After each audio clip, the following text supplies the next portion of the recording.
ನಮ್ಮ ಹೋರಾಟ ಇಷ್ಟೇ. ಇದನ್ನ ಅಕ್ವಿಜೇಷನ್ ಮಾಡಿ ರೆಡ್ ಝೋನ್ ಮಾಡಿದಂಥವ್ರು ಎಚ್ ಡಿ ಕುಮಾರಸ್ವಾಮಿ ಅವರು. ಅವರ ಕಾಲದಲ್ಲಿ ರೈತರು ಹೋರಾಟ ಮಾಡಿದ್ರು, ನಾನು ನಿಲ್ಲಿಸ್ಬಿಟ್ಟೆ ಅಂತ ಹೇಳ್ತಕ್ಕಂಥದ್ದು ಶುದ್ಧ ಸುಳ್ಳು ಅದು. ಮತ್ತೆ ಅವ್ರ ಕಾಲದಲ್ಲಿ ಮುಖ್ಯಮಂತ್ರಿಗಳಾಗಿದ್ದಂಥ ಕಾಲದಲ್ಲಿ ಅವ್ರೇನು ಜಾರಿ ಮಾಡಿದ್ರು, ಇಲ್ಲ ನಾನು ಕೈ ಬಿಟ್ಟಾಗ್ಬಿಟ್ಟು ಬಂದು, ಇಲ್ಲ ಅವರು ಭಾಳ ಜನ ಬ್ರೋಕರ್ಗಳನ್ನ ಕುದುರಿಸಿದ್ರು. ಅವರ ಒಂದು ಲೆವೆಲ್ಗೆ ಯಾವ ಬ್ರೋಕರ್ಗಳು ಕುದುರ್ತಾ ಇರೋದ್ರಿಂದ ಅಕ್ವಿಜೇಷನ್ ಸ್ಥಗಿತ ಮಾಡಿದ್ರು ಅಷ್ಟೇ. ಅವರು ಮಾಡಲೇಬೇಕು, ರೈತರು ಒಳ್ಳೇದೇ ಮಾಡಬೇಕು ಅಂತಿದ್ದರೆ ಅವತ್ತೇ ಅವರು ಮುಖ್ಯಮಂತ್ರಿಗಳಾಗಿದ್ರು, ಅವತ್ತೇ ರೆಡ್ ಝೋನ್ನ ರಿಮೂವ್ ಮಾಡಬೇಕಾಗಿತ್ತು. ಇಲ್ಲಿ ಗಂಟ ಯಾವುದೇ ರೈತನು, ಒಬ್ಬ ಸಂಡೆ ರೈತ ಅವನು ಒಂದು ಕುಂಟೆ ಜಾಗ ಮಾರಿದ್ರೆ ಅಟ್ಲೀಸ್ಟ್ ಒಂದು ಹೆಣ್ಮಕ್ಳು ಮದುವೆನೋ ಗಂಡು ಮಕ್ಳು ಮದುವೆನೋ ಮಾಡ್ಕೊಳೋಂಥ ಒಂದು ಇದನ್ನ ಜೀವನ ಮಾಡ್ತಾ ಇದ್ರು. ಅದನ್ನು ಕೂಡ ಮಾಡ್ದಂಗೆ 20 ವರ್ಷಗಳಿಂದ ರೈತನ ಅಲ್ಲದ ಉಪ್ಪುಕಾಯ ಮಾಡಾಕ್ಬಿಟ್ರು ಎಲ್ಲ ಸೇರ್ಕೊಂಡು.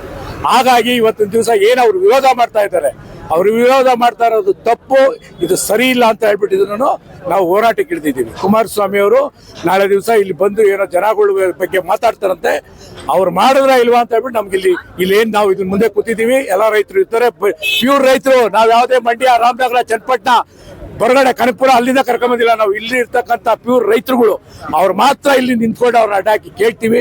ಅವ್ರು ಇದನ್ನ ಅವ್ರು ಮಾಡಿದ್ರ ಇಲ್ವಾ ಅಂತ ಉತ್ತರ ಕೊಟ್ಬಿಟ್ಟು ಮುಂದಕ್ಕೆ ಹೋಗಿ. ಸುಮ್ಮನೆ ಆಪಾದನೆ ಡಿ ಕೆ ಶಿವಕುಮಾರ್ ಮೇಲಾಗ್ಲಿ ಇನ್ನೊಬ್ಬರ ಮೇಲಾಗ್ಲಿ ಆಪಾದನೆ ಮಾಡೋದು ತಪ್ಪು.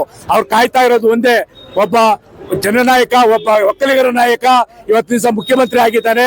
ಅವ್ರಿಗೆ ನಮ್ಮ ಮುಂದೆ ನಮ್ಮ ಒಕ್ಕಲಿಗರ ನಾಯಕರುಗಳು ಯಾರು ನನ್ನ ಮುಂದೆ ಬೆಳಿಬಾರದು ಅನ್ನೋ ದೃಷ್ಟಿಯಿಂದ ಅವ್ರು ನೀವು ಅಕ್ವಿಜೇಷನ್ ಕ್ಯಾನ್ಸಲ್ ಮಾಡಿ, ಏನೇನ ಮಾಡಿ ಇವ್ರ ಕ್ಯಾನ್ಸಲ್ ಮಾಡಿಸಿ ಜೈಲಿಗೆ ಕಳಿಸ್ಬೇಕು ಅನ್ನೋ ಲೆಕ್ಕಾಚಾರದಲ್ಲಿ ಸನ್ಮಾನ್ಯ ಡಿ ಕುಮಾರಸ್ವಾಮಿ ಅವರು ಇದ್ದಾರೆ. ಹಾಗಾಗಿ ಇದಕ್ಕೆಲ್ಲಾನು ನಾವುಗಳು ನಮ್ಮ ಇಲ್ಲಿ ಸ್ಥಳೀಯ ರೈತರುಗಳು ಇದಕ್ಕೆಲ್ಲ ಬಿಟ್ಕೊಡೋದಿಲ್ಲ. ನಮ್ಗೆ ಹಕ್ಕು ಬೇಕು, ನಮಗೆ ಅಕ್ವಿಜೇಷನ್ ಆಗಬೇಕು, ಏರಿಯಾ ಮುಂದುವರಿಬೇಕು, ಮಾಡಬೇಕು. ಈಗ ಹಿಂದೆ 1400 ಎಕರೆ ಸನ್ಮಾನ್ಯ ದೇವೇಗೌಡರು ಅಕ್ವಿಜೇಷನ್ ಮಾಡಿದ್ರು. ನಾವೆಲ್ಲ, ನಾನೊಬ್ಬ ತಾಲೂಕ್ ಪಂಚಾಯತಿ ಮೆಂಬರ್ ಆಗಿದೆ, ಸಿ ಎಂ ಲಿಂಗಪ್ಪನವ್ರು MLA ಆಗಿದ್ರು. ನಮ್ಮ ಈ ಜನ ಎಲ್ಲ ಅವತ್ತು ಅವ್ರನ್ನ ಬೇಡ್ಕೊಂಡ್ವಿ. ಯಾರ ದೇವೇಗೌಡರು ಮುಖ್ಯಮಂತ್ರಿ ಆಗಿದ್ದಾಗ ಯಾಕೆ ಅವತ್ತು ನೀವು ಬಿಡ್ಲಿಲ್ಲ? ನಿಮ್ಗೆ ಯಾಕೆ ಅವತ್ತು ರೈತರ ಮೇಲೆ ಕರಿಕರ ಬರಲಿಲ್ಲ? ಇದನ್ನೆಲ್ಲ ಉತ್ತರ ಕೊಡಿ ಸ್ವಾಮಿ. ನೀವು ಉತ್ತರ ಕೊಟ್ಟು ಬನ್ನಿ ಈ ಊರಿಗೆ, ನಮ್ಮೂರಿಗೆ.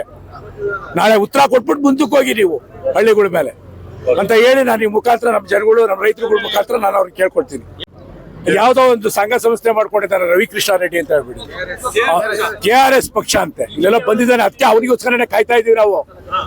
ಅವರ ತಾಕತ್ತಿದ್ರೆ ಇಲ್ಲಿ ಬಂದು ಹೇಳಿ ತಲೆಹಿಡಕರ ರೈತರು ಅಂತ ಹೇಳಿದಾನೆ.